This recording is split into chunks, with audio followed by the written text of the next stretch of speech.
Muy buenos días a todos. Primero agradecerle a María Fernanda y a Fernando por la invitación. Para nosotros, con Nicolás, es un placer poder participar acá de este evento y transmitirle a ustedes alguna idea sobre el avance en la interpretación y análisis de suelo. Claramente Jorge, como Hernán, mostraron un panorama crítico, o sea, estamos en crisis, y generalmente en los momentos de crisis es donde surgen las mejores ideas. Tenemos un gran desafío, es tratar de convencerlos a ustedes de la importancia del diagnóstico, y eso vamos a tratar de hacer junto a Nicolás en estos 25 o 30 minutos de acá en adelante. Cuando uno habla de diagnóstico de la fertilidad, hay tres etapas.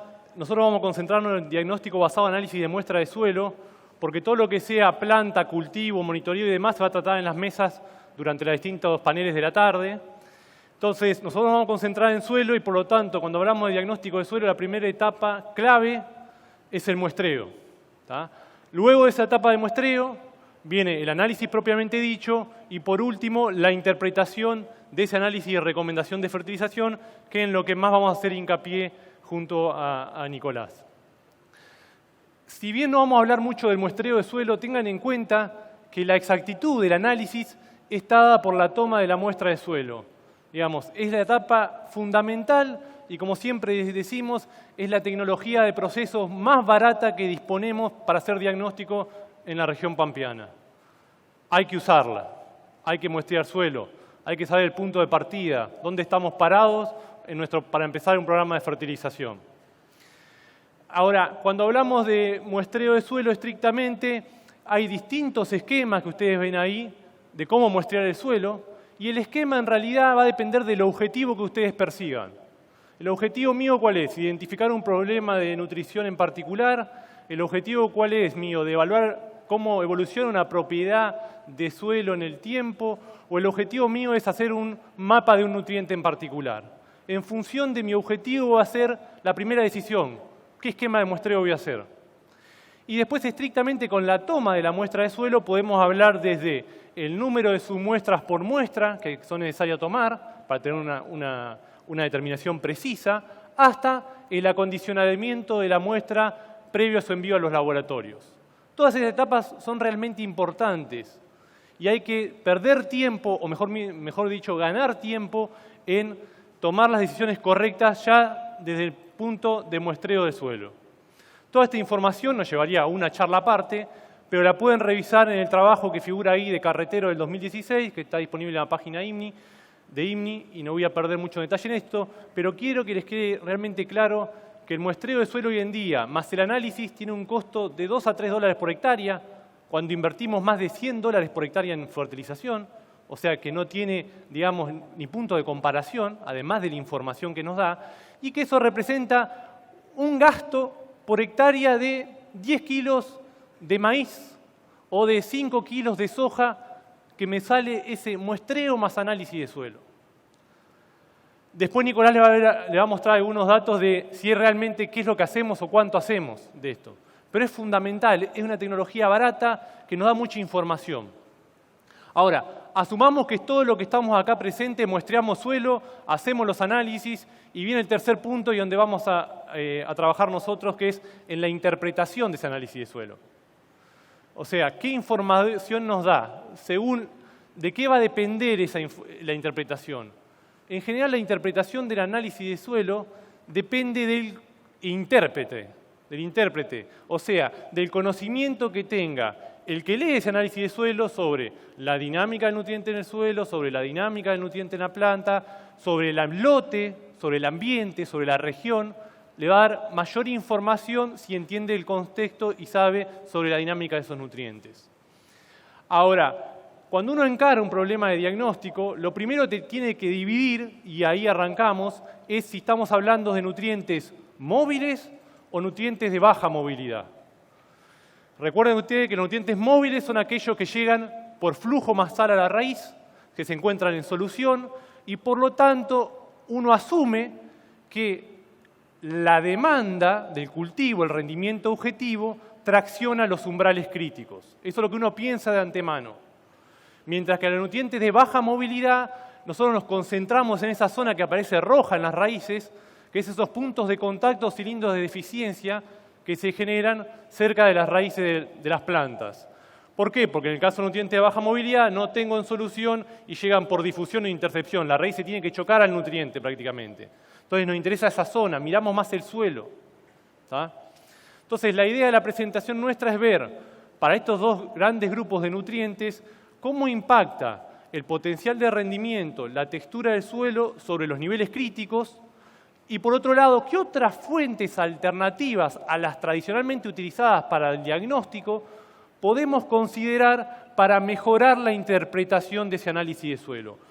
Obviamente que tenemos 30 minutos y tomamos las que nos pareció con Nicolás más importantes y nos concentramos en el potencial del rendimiento, en la textura del suelo, en el aporte de la que hace la mineralización o no a nuestro diagnóstico y el efecto del cultivo antecesor inmediato. Entonces, vamos a trabajar sobre nutrientes móviles y tomando en general como planta índice para nutrientes móviles al cultivo de maíz. Y para nutrientes móviles nos vamos a concentrar en los principales dos nutrientes que limitan la producción de maíz en la región pampeana, que es el nitrógeno y el azufre. Y para nutrientes de baja movilidad nos vamos a concentrar como planta índice tanto a maíz y en algunos ejemplos soja, que es lo que le va a mostrar Nicolás. Y nos vamos a concentrar también en los principales nutrientes que limitan la producción, nutrientes poco móviles, y ahí hacemos foco en fósforo y zinc. Y en los dos casos vamos a hacer hincapié en las mismas variables. Entonces, habiendo dicho esto, vamos a empezar con el nitrógeno. Ustedes saben que la principal metodología utilizada en la región pampeana para el diagnóstico de nitrógeno en los cultivos se basa en la determinación del contenido de nitrato hasta los 60 centímetros para el cultivo de maíz. Hay una revisión muy interesante que se hizo, defendió la tesis el año pasado, Adrián Correndo, que lo que realizó Adrián es juntar todos los ensayos, experimentos que habían de fertilización en maíz en la región pampeana y establecer algunas variables que cómo condicionaban los patrones de respuesta para el caso de nitrógeno. Son más de 700 ensayos, más de 3.000 puntos. O sea, una base de datos muy importante. Y lo que él vio es que cuando relacionaba el rendimiento del cultivo de maíz en función de la disponibilidad de nitrógeno, suelo más fertilizante, eje Y y eje X, que usted aparece en el gráfico, vio que en realidad ustedes ven ahí una gran dispersión, primero. Una papa, lo que nosotros llamamos muchas veces, ¿no? Que trabajamos en investigación. Ahora, a pesar de esto, él vio, por ejemplo, que para un rendimiento objetivo de 11.000 kilos tenía una necesidad de suelo más fertilizante de alrededor de 300 kilos de nitrógeno, pero con un bajo ajuste, un bajo R cuadrado, una gran dispersión. Ustedes dirán, ante esto, bueno, esto me está diciendo que mirar esa foto, que es el nitrato en presiembra, me explica muy poco del rendimiento, casi nada.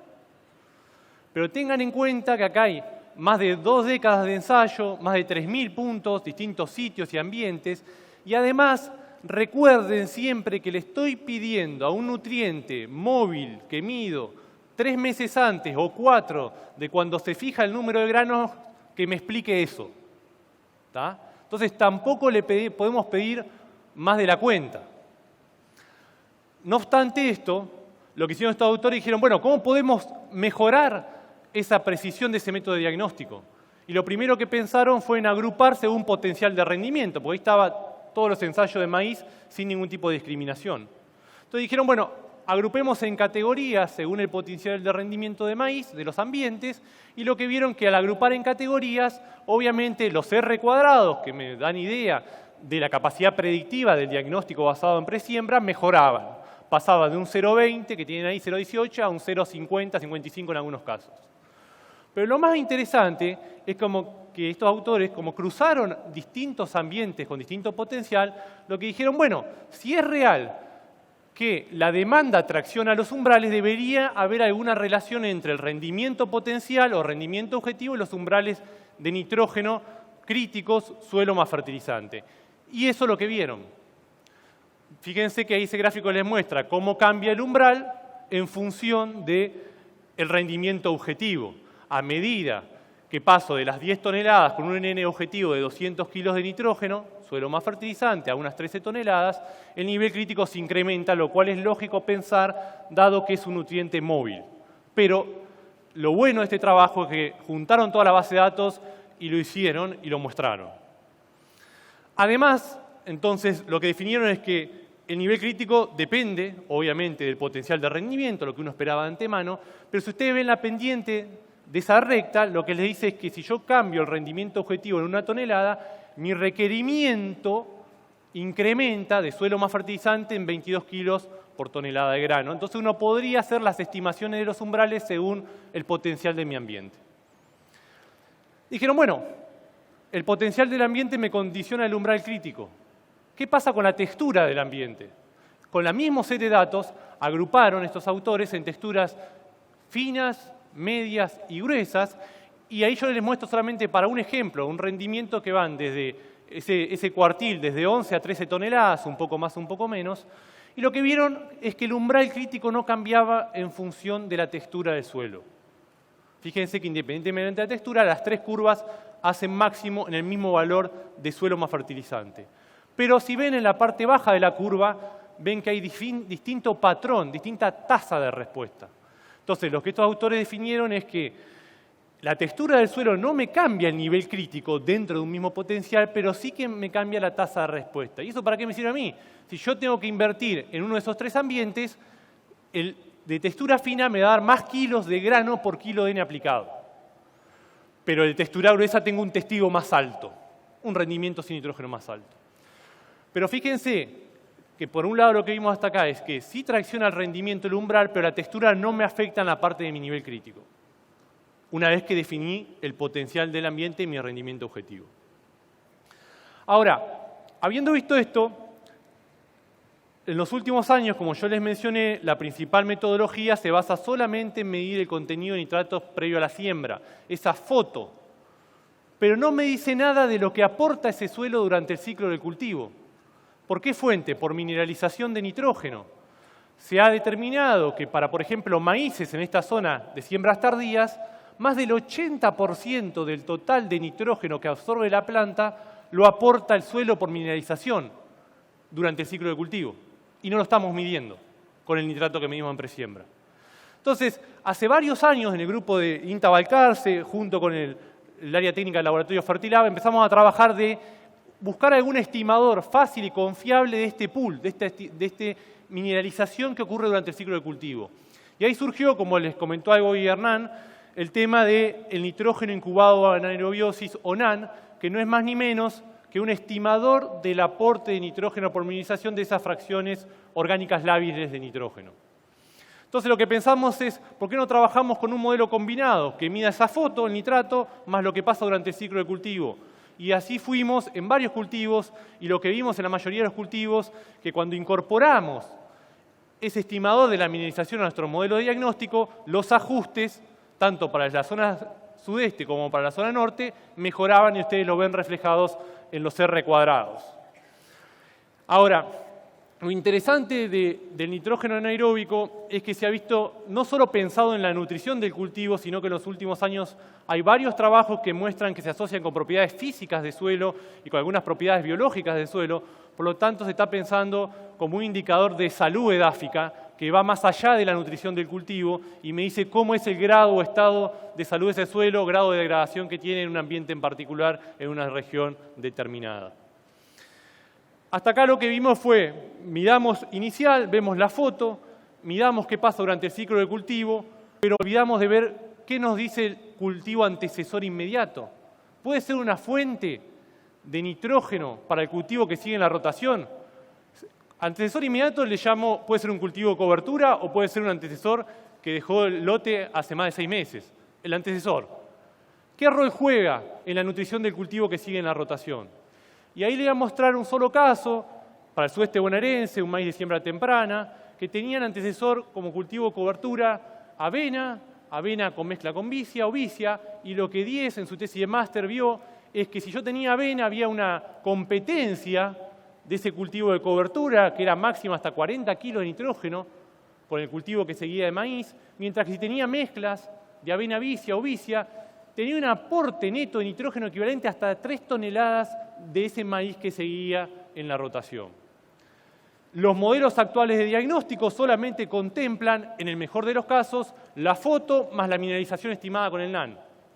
Estos autores dijeron, bueno, vamos un poco más allá e incorporamos el efecto del antecesor. ¿Cómo lo incorporaron? Midiendo en ese cultivo antecesor el nitrógeno acumulado en biomasa aérea más la relación carbono-nitrógeno de ese residuo, con un modelo superador al básico de que mido solamente la foto del nitrógeno inicial. Lo importante de esto, además de los valores, de que si son 40, son 50, son 70, o qué valor realmente, o cómo me juega ese antecesor, lo importante es que lo pongamos en juego al momento de hacer los diagnósticos. No nos quedemos solamente con nitrato, miremos el efecto del antecesor. Bien, hasta acá vimos solamente el caso de nitrógeno y mucho más rápido para el caso de azufre, porque obviamente hay menos información. Es un nutriente móvil, al igual que para nitrógeno. El método tradicional que se utiliza en la región pampeana se basa en la determinación de sulfato 0,20 centímetros en presiembra, de vuelta. Un nutriente móvil, eso es una foto de lo que tengo en ese momento, no me dice nada de lo que ha pasado durante el ciclo de cultivo.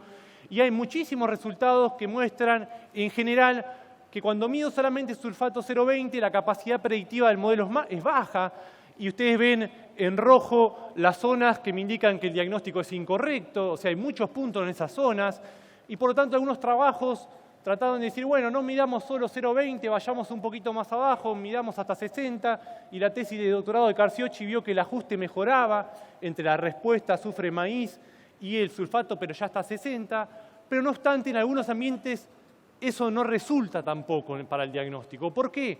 Porque hay fuentes alternativas de azufre para el cultivo que no cuantificamos, como el azufre que puedo tener en la napa, si el cultivo está tomando de la napa, como el azufre que puedo aportar con el riego, el azufre que puedo tener en zonas con tosca, todas esas variables o fuentes alternativas de azufre que yo no detecto con el análisis de suelo y que me generan ruido al momento del diagnóstico y que las debería por lo menos pensar antes de tomar la decisión de fertilizar o no, o por lo menos ser elementos al momento del diagnóstico.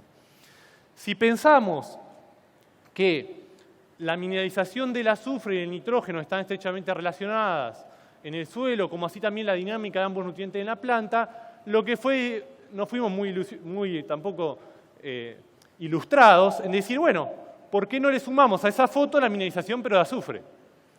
Y nos vino muy práctico la tesis de doctorado de Nicolás, que nos mostraba que la mineralización de azufre se asociaba con el NAN, y el NAN nosotros lo usábamos para nitrógeno ya en trigo y lo estábamos probando en maíz.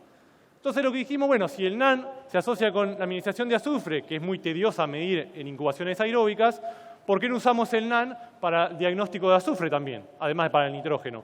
Y eso es lo que hizo la tesis de doctorado de Walter Carciocci, y lo que vio que hay una cierta asociación, estrecha les diría, entre la respuesta al agregado de azufre en maíz y el potencial de mineralización estimado con el NAN. El mismo razonamiento que habíamos hecho para el caso de nitrógeno lo hicimos para el caso del azufre, obviamente con menos sitios, pero con muy buenos resultados. Entonces, hasta acá lo que vimos fueron para nutrientes móviles, cuál es el efecto del potencial de rendimiento y la textura, principalmente para nitrógeno, sobre los umbrales, y qué otras fuentes debemos considerar al momento del diagnóstico. Si no hacemos esa foto de nitrato y sulfato en presiembra, empecemos con eso, haciendo algo. Y después complejicemos el diagnóstico midiendo las otras cuestiones que son también tanto o más importantes como medir en presiembra solamente nitrato y sulfato. De ahora en más, Nicolás le va a seguir el mismo razonamiento para nutrientes de baja movilidad. Nico.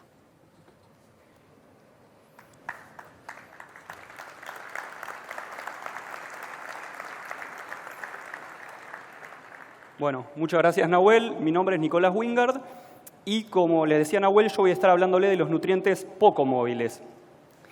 Y para empezar quería hacer una aclaración que Nahuel ya la hizo, pero quería hacer un poquito más de hincapié, que es que en realidad los nutrientes no se mueven en el suelo, no son ellos los que se mueven. Lo que se mueve es el agua en el suelo y con ella los nutrientes que están en solución.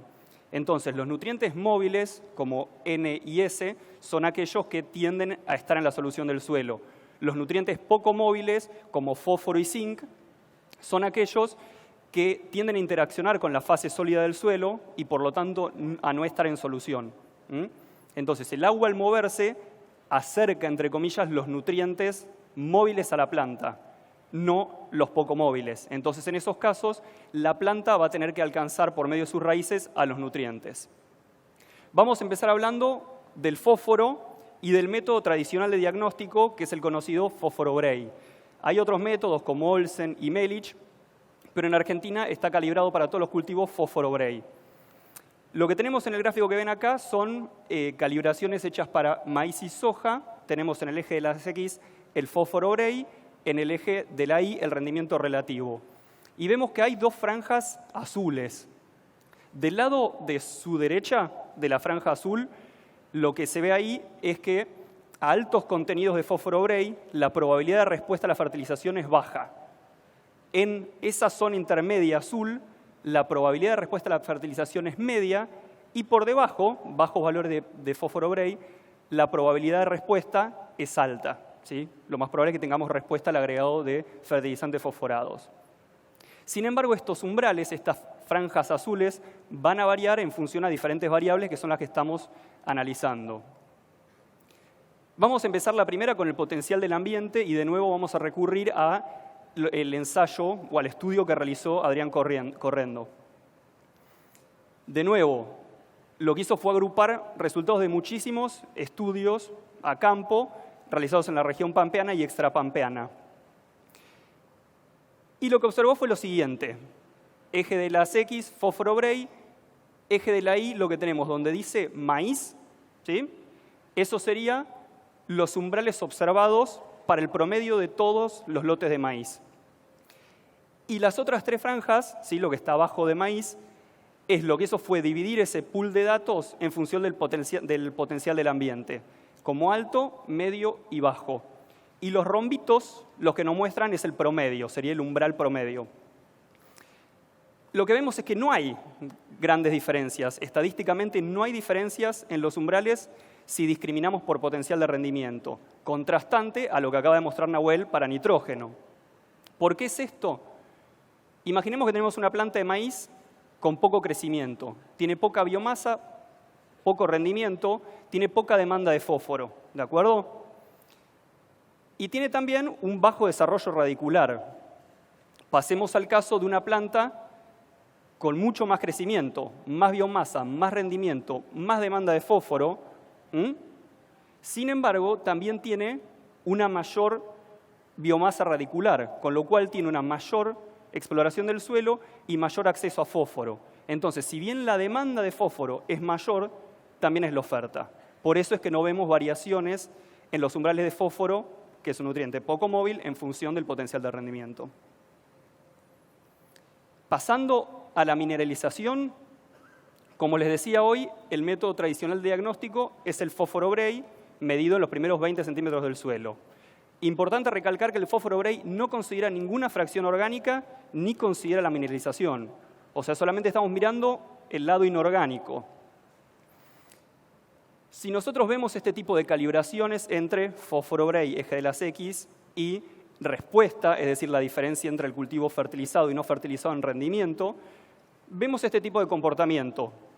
Lógicamente, a mayor contenido de fósforo-Bray, menor va a ser la respuesta que vamos a tener a la fertilización. Sin embargo, a bajos contenidos de fósforo-Bray, vemos una gran dispersión. A un valor más o menos de 8 de fósforo-Bray, tenemos en algunos sitios una respuesta de 600 y en otros de 2200. ¿Qué puede estar pasando? Podría ser una teoría que el sitio de abajo, ¿sí? El circulito rojo de abajo, sea un suelo con un alto contenido de materia orgánica y que a lo largo del ciclo de cultivo esa materia orgánica se esté mineralizando y liberando fósforo, que no es considerado por el umbral, por el indicador de fósforo-Bray. Entonces, hay muchísima investigación, y es como lo han definido incluso como el santo grial del fósforo, que es una manera fácil de estimar la mineralización de fósforo, que no existe y mucha investigación está tendiente a esto. En este estudio realizado por Stefania Appelhans, lo que hizo fue relacionar el contenido de fósforo-Bray con el rendimiento relativo de la soja. ¿Bien? Lo que les estoy marcando en verde es esa relación para 0,5 y 0,20 centímetros. Vemos que la relación es bajísima, ¿sí? O sea, la capacidad predictiva del fósforo-Bray del rendimiento de la soja es muy bajo. Lo que hizo Estefanía fue tratar de, a este fósforo Bray que mide lo inorgánico, tratar de sumarle estimadores orgánicos, como fósforo orgánico particulado, fósforo en la biomasa microbiana. Y lo que vemos es que la adición de esos indicadores orgánicos no solamente no mejoró el modelo, ¿sí?, predictivo, sino que incluso en algunos casos lo empeoró. Entonces sigue la búsqueda de indicadores de mineralización de fósforo. Y nos surgió la pregunta de si nosotros podemos predecir mineralización de nitrógeno y de azufre a través del NaN. ¿Podemos utilizar NaN para predecir la mineralización de fósforo? Incógnita. Y eso es lo que estamos evaluando en la tesis de Camila Rivero, en la tesis doctoral, y lo que hicimos fue un ensayo en macetas para un mismo suelo con muy bajos contenidos de fósforo Bray, ¿sí?, o sea, hay poca provisión de fósforo inorgánico, y estos suelos, si bien son de la misma zona, tuvieron un manejo histórico muy contrastante. Entonces tienen valores de NaN muy contrastantes. Y lo que estamos haciendo es medir la biomasa y el fósforo en biomasa para ver si la provisión de fósforo es mayor al aumentar los valores de NaN. Esto que vemos acá no deja de ser una tendencia, todavía no tenemos análisis estadístico, así que es algo totalmente empírica esta fotito. Esperemos para el próximo simposio tener datos más sólidos. En cuanto a la textura, volvemos a los resultados de Correndo. Vemos en el eje de las X fósforo Bray, eje de la Y rendimiento relativo, y vemos que en este caso sí vemos diferencia entre las tres clases texturales, fina, media y gruesa. Esto es más fácil de ver si hacemos un grafiquito como el que les mostraba hoy para el rendimiento potencial. Entonces, de nuevo, la línea de arriba es el promedio para maíz, y después divide los sitios en textura fina, media y gruesa. Y vemos que en este caso sí se corrieron los umbrales. Los umbrales para suelos de textura fina son más bajos. ¿Qué quiere decir esto? Que si yo, por ejemplo, tengo un nivel de fósforo Bray de 8 en dos suelos, uno que es de textura fina y otro que es de textura gruesa, el de textura gruesa probablemente responda a la fertilización, mientras que el de textura fina no. Entonces vemos como un mismo umbral, un mismo valor de fósforo Bray puede ser suficiente para un sitio y no para otro. ¿Por qué es esto? Y probablemente los sitios de textura fina contienen algún pool de fósforo que provee a las plantas y que no es considerado por el fósforo Bray. Uno de estos podría ser el fósforo orgánico. Recordemos que los suelos de textura fina tienen generalmente o tienden a tener un mayor contenido de materia orgánica. Entonces esto podría ser una explicación para esta tendencia. Pasando al cultivo antecesor, les voy a mostrar resultados de la tesis de Varela, que lo que hizo fue utilizar diferentes cultivos de cobertura, ¿de acuerdo? O sea, el antecesor sería avena, centeno y regras, y lo que midió fue la tasa de descomposición de estos residuos y la cantidad de fósforo que se iba liberando a lo largo de la estación de crecimiento de la soja. Lo que observó fueron valores de 1.7 a 4.5 kilos de fósforo por hectárea que se liberaban desde el cultivo de cobertura. Esto representa entre 7 y 20% de la demanda de fósforo de una soja de 3.000 kilos por hectárea. Ahora, esto que les estamos mostrando es simplemente lo que se liberó. No quiere decir que la planta de soja esté tomando exactamente esa cantidad. Entonces también faltaría ajustar un poquito acá estudios sobre la absorción de fósforo desde cultivos antecesores. Bueno, con eso terminamos con el fósforo, pasamos al último, que es el zinc, que es un nutriente que, como vimos en las charlas anteriores, nunca le dimos mucha relevancia, pero que sin embargo ha caído 83% desde el contenido original. Y es muy probable que en el corto o mediano plazo empecemos a ver deficiencias de este nutriente. Entonces es importante empezar a ajustar las tuercas y empezar a desarrollar métodos de diagnóstico precisos. Entonces, para el zinc, el diagnóstico tradicional, en realidad no es tradicional porque no hay mucho diagnóstico en la zona, pero el que está siendo calibrado para la zona es el zinc extraído con DTPA. De nuevo, lo mismo que vimos hoy, ¿sí? Esa misma franja gris en el medio, para su derecha hay mayor probabilidad de respuesta, para la izquierda de esa barra, menor probabilidad de respuesta al agregado de zinc. ¿Qué cosas pueden afectar esto? el potencial del ambiente, vamos a ver si lo afecta.